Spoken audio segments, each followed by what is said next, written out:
Sires et chers frères, Mesdames et Messieurs les chefs d'État et de gouvernement, Monsieur le secrétaire général de l'Organisation des Nations Unies,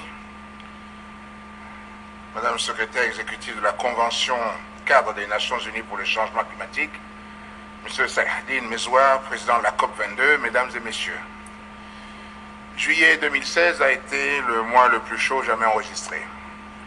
En même temps, dans l'histoire des instruments onusiens, peu d'accords ont connu l'engagement et la célérité qui caractérisent l'accord de Paris, entré en vigueur seulement 1 an après son adoption, alors que le protocole de Kyoto a dû attendre 7 ans. Une telle détermination marque une réelle prise de conscience des enjeux climatiques.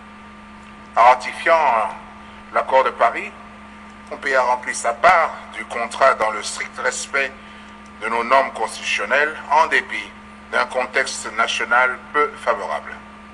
Car en cette matière, comme en d'autres, notre action a toujours été guidée par 2 principes, la souveraineté et la primauté du droit.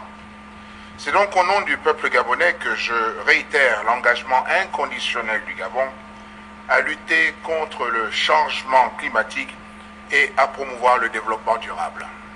Mesdames et Messieurs, le Gabon s'est engagé à réduire de 50% ses émissions de gaz à effet de serre, conformément à notre contribution déterminée au niveau national. Nous avons prévu d'y parvenir tout en recherchant l'équilibre entre la légitime aspiration de notre peuple à l'amélioration de ses conditions de vie, à la lutte contre la pauvreté, à la nécessité de préserver l'environnement en conformité avec ce proverbe indien qui nous rappelle « La terre n'est pas un don de nos parents, ce sont nos enfants qui nous la prêtent ». Pour ce faire, le Gabon ne ménagera aucun effort pour réaliser sa transition énergétique. De la même façon, nous poursuivrons la diminution de la pression exercée sur notre forêt en appliquant strictement notre code forestier et en réduisant la superficie exploitée de 16 à 11 millions d'hectares. La forêt gabonaise, qui représente notre première source d'émissions de gaz à effet de serre, constitue aussi notre plus important puits de carbone. Nous nous engageons à la conserver au mieux, tout en œuvrant à assurer la sécurité alimentaire de notre peuple. Pour y parvenir, le Gabon a adopté un plan national d'affectation des terres qui garantira une utilisation rationnelle de notre forêt. La surveillance de ce plan se fera grâce à notre station de réception d'images satellitaires qui couvre toute la forêt tropicale d'Afrique et que nous mettons à la disposition des États qui le souhaitent.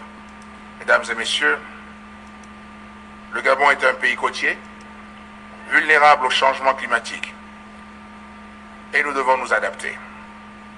Mais cette adaptation ne saurait être l'affaire seule des États impactés, d'où la nécessité du respect des engagements pris par les uns et les autres dans le cadre des accords de Paris.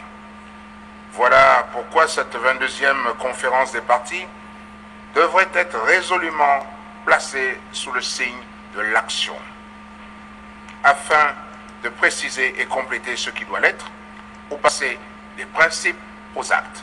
À cet effet, je me réjouis de la création du comité de Paris, qui sera chargé de mettre en œuvre l'accord de Paris.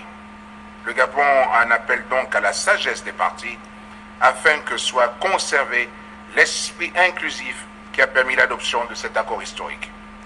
Nul ne doit être laissé sur le bord du chemin.